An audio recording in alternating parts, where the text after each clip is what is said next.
சொக்கம்பட்டி கருப்பாநதி அணைப்பகுதி அருகே சட்டத்திற்கு புறம்பாக மணல் அள்ளியதாக 5 பேர் கைது செய்யப்பட்டுள்ளனர். தென்காசி மாவட்டம் கடையநல்லூர் அடுத்துள்ள சொக்கம்பட்டி கருப்பாநதி அணைப்பகுதி அருகே சட்டத்திற்கு புறம்பாக மணல் அள்ளப்படுவதாக காவல்துறையினருக்கு ரகசிய தகவல் கிடைத்தது. தகவலின் பேரில் விரைந்து சென்ற காவல்துறையினர் மணல் அள்ளிய 5 நபர்களை மடக்கி பிடித்து காவல் நிலையம் கொண்டு வந்து விசாரணை மேற்கொண்டனர். விசாரணையில் சொக்கம்பட்டி பகுதியைச் சேர்ந்த குமார், லட்சுமண பாண்டியன், சேகர், முனீஸ்வரன் மற்றும் கிருஷ்ணாபுரம் பகுதியைச் சேர்ந்த முத்துமாரி ஆகிய 5 நபர்கள் என்பது தெரியவந்தது. மேலும் இவர்கள் சட்டத்திற்கு புறம்பாக மணல் அள்ளியதும் தெரியவந்தது. இதனைத் தொடர்ந்து 5 நபர்களையும் காவல்துறையினர் கைது செய்து விசாரணை மேற்கொண்டு வருகின்றனர். மேலும் மணல் கடத்தலுக்கு பயன்படுத்திய டிராக்டரையும் பறிமுதல் செய்தனர்.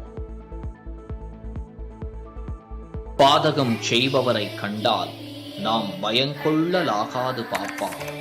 மோதி மிதித்து விடு பாப்பா, அவர் முகத்தில் உமிழ்ந்து விடு பாப்பா.